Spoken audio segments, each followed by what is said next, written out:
Hi hello ಎಲ್ರಿಗೂ magic ಕೋಡ್ಗೆ ಸ್ವಾಗತ. ನಿಮ್ಮ ಜೊತೆ ನನ್ನ ಕಥೆದಾಗ ಏನಾಗಿದೆ ನೋಡೋಣ ಬನ್ನಿ.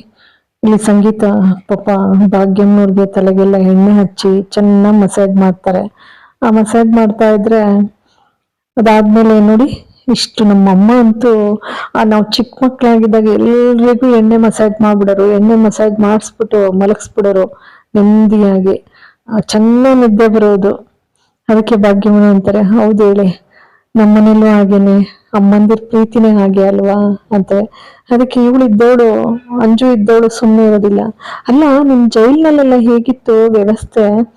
ಅಲ್ಲ, ತಪ್ಪು ತಿಳ್ಕೊಬೇಡಿ, ನಾನು ಕೇಳ್ತಾ ಇದ್ದೀನಿ ಅಂತ. ಹೇಗಿತ್ತು ಅಲ್ಲೆಲ್ಲ, ಚೆನ್ನಾಗಿತ್ತಾ? ಅದಕ್ಕೆ ಭಾಗ್ಯಮ್ಮ ಹೇಳಕ್ಕೆ ಒಂಚೂರು ನಿಂತ್ಕೋತಾರೆ.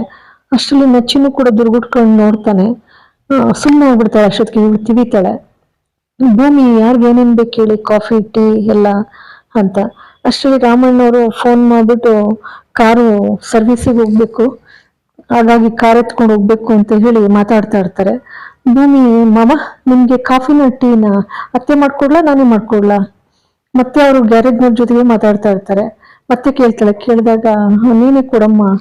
ಮಾಮ ಅದೇನೋ ಕಾರು ಅಂದ್ರಲ್ಲ, ಹೌದು ಗ್ಯಾರೇಜಿಗೆ ತಗೊಂಡು ಹೋಗ್ಬೇಕು, ಬಂದೆ 1 ನಿಮಿಷ ಅಂತ ಹೇಳಿ ಹೋಗ್ಬಿಟ್ಟು ಕಾರ್ನಲ್ಲಿರೋ ಅಂತ, ಅಯ್ಯೋ ನಾನೊಬ್ಳು ಚಿಪ್ಸ್ ಪಾಕೆಟ್ ಎಲ್ಲ ತಿಂದು ಹಾಕಿದೀನಿ ಅಂತೇಳಿ ಎಲ್ಲ ಕಸ ಬಾಚ್ತಂಗ್ ಬಾಚ್ತಾ ಇರ್ತಾಳೆ. ಬಾಚ್ಬೇಕಾದ್ರೆ ಅಜಿತ್ ಬರ್ತಾನೆ, ಒಂಚೂರು ಕೈಗೆ ಏಟಾಗ್ತದೆ. ಏನ್ ಮಾಡ್ಕೊಡು ಅಂತ ಕೈ ನೋಡ್ತಾನೆ. ಏನೂ ಇಲ್ಲ ಸಾಹೇಬ್ರೆ, ನನಗೇನೂ ಆಗಿಲ್ಲ, ಸುಮ್ಮನಿರಿ. ಅಷ್ಟರಲ್ಲಿ ಇಬ್ಬರು ಕೂಡ ಡಿಕ್ಕಿ ಹೊಡೆದು ಬಿಡ್ತಾರೆ. ಡಿಕ್ಕಿ ಹೊಡೆದಿದ್ ನೋಡಿ ಬನ್ನಿ, ಒಂದ್ಸಲ ಹೊಡಿಬಾರ್ದು, ಇನ್ನೊಂದ್ಸಲ ಹೊಡಿತೀನಿ ಅಂತ ಇನ್ನೊಂದ್ಸಲ ಹೊಡಿತಾಳೆ. ಅವ್ರ ಅಮ್ಮ ಇರ್ತಾರೆ, ಅವ್ರ ಅಮ್ಮನ ಮುಂದೆ ಹೊಡಿಯಕ್ಕೆ ಅವಳಿಗೆ ಅಂಜಿಕೆ ಆಗುತ್ತೆ. ಆಮೇಲೆ ಹೊಡಿತೀನಿ ಅಂತ ಹೇಳಿ ಆಮೇಲೆ ಭಾಗ್ಯಮ್ಮನವ್ರು ಹೋದ್ಮೇಲೆ ಇನ್ನೊಂದು ಡಿಕ್ಕಿ ಕೊಡ್ತಾಳೆ.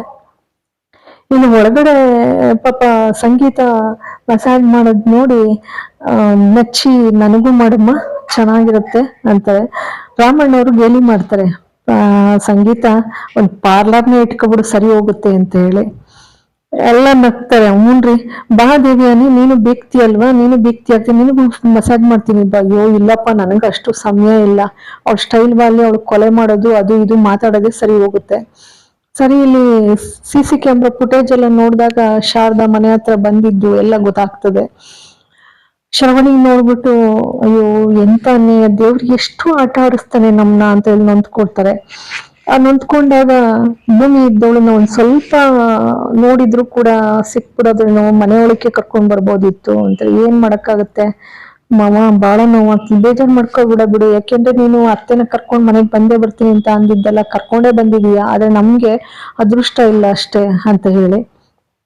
ಭಾಗ್ಯಮ್ಮನವರು ಅಂತಾರೆ, ಪಾಪ ಇಷ್ಟತ್ರ ಬಂದು ಇಲ್ಲೇ ಇರ್ಬೇಕು, ಆದ್ರೂ ಇಷ್ಟೊಂದು ಅಲಂಕಾರ ಮಾಡ್ಕೊಂಡಿದಾರಲ್ಲ ಅತ್ತೆ ಅಂತ ಹೇಳಿ ನಚ್ಚಿ ಅಂತಾನೆ. ಹೌದು, ಯಾರ್ ಕೊಟ್ಟಿರ್ಬೋದು ಮಾವ, ಇಷ್ಟೊಂದು ಮದ್ವೆಗೆ ಹೋಗಂಗ್ ಅಲಂಕಾರ ಮಾಡ್ಕೊಂಡಿದಾರಲ್ಲ. ಅದಕ್ಕೆ ಶ್ರವಣ್ ಅವರು ಸಂಗೀತ ಮನೆಯವ್ರು ಎಲ್ರು ಕೂಡ ಅವ್ರವ್ರೇ ಅಂತಾರೆ, ಎಲ್ಲೋ ಯಾರೋ ಕಿಡ್ನಾಪ್ ಮಾಡಿರೋರೇ ಈ ಎಲ್ಲ ಸೀರೆ ಬಟ್ಟೆ ಒಡವೆ ಎಲ್ಲಾನು ತಕ್ಕೊಟ್ಟು ಈ ರೀತಿ ಡ್ರೆಸ್ ಮಾಡ್ಸಿದಾರೆ ಅಂತ ಅನ್ಸುತ್ತೆ. ಈಗ ಅವ್ರನ್ನ ಪತ್ತೆ ಹಾಕ್ಬೇಕು.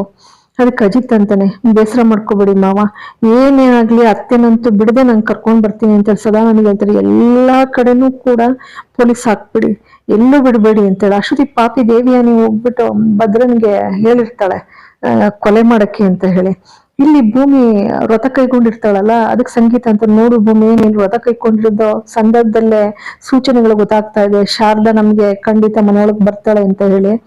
ಪೂಜೆ ಮಾಡ್ತಾ ಇರ್ತಾಳೆ. ಪೂಜೆ ಮಾಡ್ಬೇಕಾದ್ರೆ ಹೇಳ್ತಾಳೆ, ಅಖಂಡ ದೀಪ ಹಚ್ಚಿದೀನಿ, ಈ ದೀಪ ಶಾರದಮ್ಮನವ್ರ ಮನೆಗೆ ಬರೋವರೆಗೂ ಯಾವ್ದೇ ಕಾರಣಕ್ಕೂ ಹಾರಂಕೂಡ್ದು, ಇದು ನನ್ನ ನಂಬಿಕೆ, ಇದನ್ನ ಕಾಪಾಡ್ಕೋಬೇಕು, ಎಲ್ರೂ ನಿದ್ದೆ ಮಾಡದೆ ನೋಡ್ಕೋಬೇಕು ಅಂತಾರೆ. ಆಯ್ತು ಭೂಮಿ, ಎಲ್ರು ಅಂತಾರೆ, ಇಲ್ಲ ನಾವ್ ಯಾರು ನಿದ್ದೆ ಮಾಡೋದಿಲ್ಲ ಅಂತ. ದೇವಿಯಾನಿ ಪಾಪಿ ಬಯಸ್ತಾ ಇರ್ತಾಳೆ, ಈ ವ್ರತ ನೆರವೇರ್ಬಾರ್ದು ಅಂತೇಳಿ. ಆದ್ರೆ ದೇವ್ರು ಇದ್ದೇ ಇರ್ತಾನಲ್ಲ, ಅನ್ಯಾಯಕ್ಕೆ ಯಾವತ್ತೂ ಕೂಡ ಕಾಲ ಇರೋದಿಲ್ಲ, ಅದನ್ನ ಅಂತ್ಯ ಮಾಡೋಕ್ ಇದ್ದೇ ಇರ್ತಾನೆ, ಹೌದಲ್ವಾ? ಅದಕ್ಕೆ ಭೂಮಿಗೆ ಅಜಿತ್ ಇದ್ದವನು, ನಾನು ನಿನ್ ಜೊತೆ ಸೇರ್ಕೊಳ್ತೀನಿ ಭೂಮಿ, ಬೆಳಗ್ಗೆಯಿಂದ ಏನು ತಿಂದಿಲ್ಲ ಬಾ ಅಂದಾಗ ಭೂಮಿ ಆಯ್ತು, ಇಲ್ಲ ನಾನು ವ್ರತ ಮಾಡ್ತಾ ಇರೋದ್ರಿಂದ ನಾನು ಈ ವ್ರತ ಮುಗಿಯೋರ್ಗೂ ಕೂಡ ತಿನ್ನೋ ಹಾಗಿಲ್ಲ, ನಾನು ತಿನ್ನೋದಿಲ್ಲ, ಈ ದೀಪ ನೋಡ್ಕೋಬೇಕು, ಈ ದೀಪ ಶಾರದಮ್ಮನವ್ರ ಮನೆಯೊಳಕ್ಕೆ ಬರೋವರೆಗೂ ಕೂಡ ಇದು ಹಿಂಗೆ ಉರಿಬೇಕು, ಇದು ನನ್ನ ನಂಬಿಕೆ ಅಂದಾಗ ಸಂಗೀತ ಅವರು ಕೂಡ, ಇಲ್ಲ ಭೂಮಿ, ನೀನು ಅನ್ಕೊಂಡಿರೋದು ಖಂಡಿತ ನೆರವೇರ್ತದೆ, ಅದು ಹಾಗೆ ಉರ್ಸೋಣ, ನಾವೆಲ್ಲರೂ ಎಚ್ಚರಾಗಿದ್ದು ಆ ದೀಪ ಉರ್ಸೋಣ, ನೀನು ಅನ್ಕೊಂಡಿದ್ ನೆರವೇರ್ತದೆ ಅಂತ. ಇಲ್ಲಿಗೆ ಸಂಚಿಕೆ ಮುಕ್ತಾಯ. ಎಲ್ರಿಗೂ ಕೂಡ ಅನಂತ ಧನ್ಯವಾದಗಳು.